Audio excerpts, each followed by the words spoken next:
This is Autoline Daily, the show dedicated to enthusiasts of the global automotive industry. Yesterday, we reported that General Motors is taking action against racism and promoting inclusion. It already committed spending $10 million with organizations that promote inclusion and fight injustice. Now, GM President Mark Reuss is asking the company's employees in its global operations to observe a moment of silence this Friday for 8 minutes and 46 seconds. As you probably know, that's the amount of time a police officer in Minneapolis kneeled on the neck of George Floyd, killing the African American and touching off protests around the country and around the world. In GM's U.S. operations, first shift employees will start the moment of silence at 8:46 a.m., while second shift workers will do it at 8:46 p.m. Boy, we keep hearing about lots of quality problems with the new Tesla Model Y. Numerous media reports cite issues with poorly fitting panels, missing paint, misaligned rear seats, and other issues. The Model Y shares so many parts and components with the Model 3 that this is an alarming development. It shouldn't be happening. And it shows there are probably fundamental quality problems with Tesla's stamping shop, its body shop, its paint shop, as well as in final assembly. Some of the quality issues are so glaring, it's obvious they were not missed by quality inspectors. They were shipped out of the plant despite the defects. And that shows Tesla is adopting the worst practices of the old Detroit. Just ship the cars and let the customers deal with it. Tesla is in a rush to make up for lost production due to the COVID-19 lockdowns, and it's desperate to post good earnings for the second quarter, which ends in just 2 weeks, so it's pushing cars out the door no matter what kind of problems they have. Our advice to Tesla is, don't do it. Good reputations can take years to build, but they can be destroyed by bad quality in just a matter of months. The driving range of an electric vehicle is very important, and one way to boost it is to make it as aerodynamic as possible. That's why Audi developed a new patented solution for the e-tron S Sportback, which allows it to achieve an impressive drag coefficient of only 0.26. The side air inlets at the front guide air over the wheels and the sides of the vehicle. Narrow horizontal struts in the wheel arches regulate air through the openings and reduce swirling at the wheels. The wheel arches of the Sportback version are 23 millimeters wider than the regular e-tron, which helps it achieve the low drag coefficient. Its aero is also improved by the use of digital outer mirrors. Those are cameras that are smaller and sleeker than normal mirrors. Speaking of Audi, Volkswagen wants to take full control of its luxury brand. Volkswagen currently controls 99.64% of Audi, but it wants 100%. So it's spending nearly $270 million to buy out the rest of those shareholders. As of yesterday, Audi shares were worth a little over 1,000 euros apiece, but VW will pay 1,500 euros, a nearly 50% premium, just to make sure it gets them all.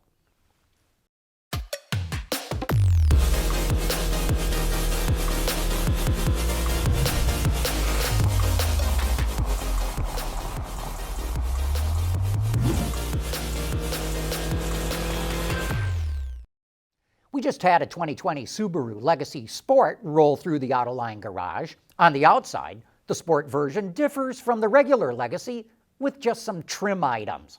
A different rear bumper, a trunk lid spoiler, black side mirrors, and black 18-inch alloy wheels. Same on the inside. The difference is just in the trim. A leather-wrapped steering wheel, aluminum pedals, and red stitching all the way around. Of course, being a sport model, it does offer a sport driving mode. But even though it's a sport model, it doesn't get Subaru's more powerful turbocharged engine. Instead, it gets the naturally aspirated version. But it does have enough get up and go when you need it, though it can be a bit buzzy at lower speeds. But the fuel economy is pretty good, coming in at 30 miles per gallon combined. Not bad for an all-wheel drive vehicle of this size. The Legacy is built on a new, stiffer platform, which not only provides better steering and handling, it's also quieter on the inside.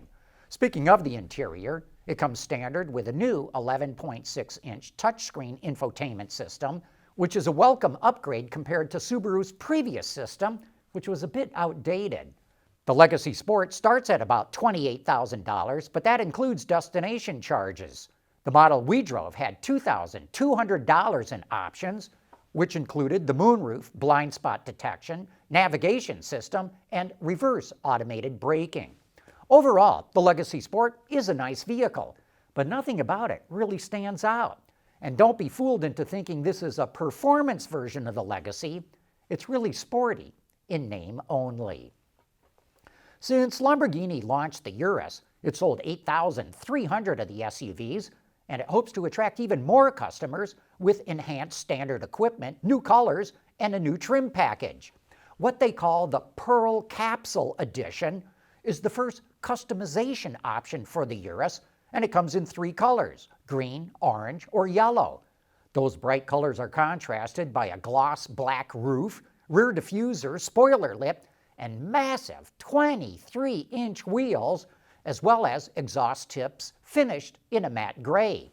The interior features body color accents on the seats, doors, dashboard, cup holders, and floor mats. There's also a number of carbon fiber and black aluminum details. Other improvements not exclusive to the Pearl Capsule include more standard and special paint colors, new key design, and updated park assist package. The 2021 Urus is available right now around the world and carries a starting price of $218,000, but that does not include destination charges. Speaking of updates for 2021, here's the new BMW M5 Sedan. The twin-kidney grille is larger, of course, and the redesigned front and rear bumpers look more aggressive than other models. And like the Lambo, black accents all over the car contrast the new red and gray paint colors. Interior improvements are highlighted by a larger 12.3-inch display screen, cloud-based navigation, and a new track mode for M5 competition models. But the upgrades are more than cosmetic.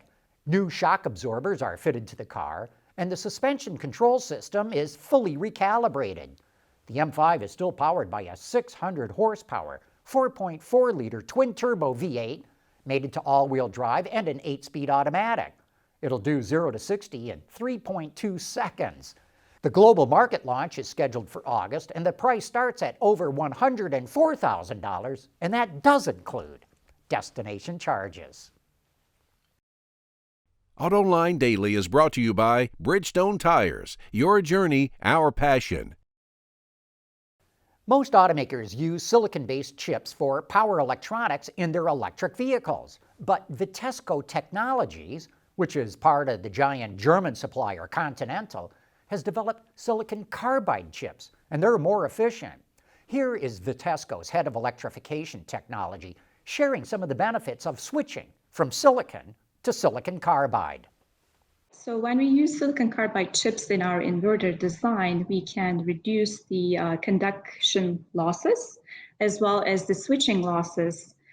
So this is one benefit, and this enables us to create a more efficient design. So we're essentially using less power from the battery, electrical power, and then our e-drive system is converting that electrical power to mechanical power, which drives the wheels. So the less power we draw from the battery to run our system, the better it is for the electric vehicle, because then we could actually use that electrical energy in the battery for the range, for an extended range for the electric vehicle.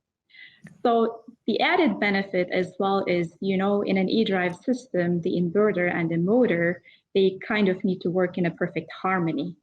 So sometimes what's good for the inverter is not necessarily good for the motor, and vice versa. So we have to find this really balanced optimum point so that the system itself is working in a very efficient mode. So silicon carbide enables us to use much higher switching frequencies, which then also makes our motor more efficient. It eliminates the harmonic losses in the motor. And as always, that entire interview is available on our YouTube channel if you'd like to learn more about silicon carbide and about Vitesco Technologies. Mercedes-AMG is continuing its push into electrification, but in this case, We're talking about an electric turbocharger. Mercedes-AMG worked with the supplier Garrett Motion to develop it, and it was influenced by Mercedes' Formula One technology. Its small 48-volt electric motor is only 4 centimeters wide, and it sits between the exhaust and fresh air side of the housing. The motor allows the turbine to spool up before it even comes in contact with exhaust gases. Mercedes-AMG says this reduces turbo lag and improves vehicle response from a standstill and across the entire engine range.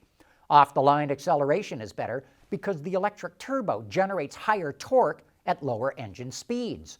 That new turbo will replace the conventional turbos that are currently used on AMG's 2-liter 4-cylinder engines and its 4-liter V8s. Hey, don't forget to join us for Autoline After Hours tomorrow, when our special guest will be the auto analyst Jeff Schuster from LMC Automotive. Join me and Gary Vasilash for some of the best insights into the automotive industry. And that wraps up today's report. Thank you for watching.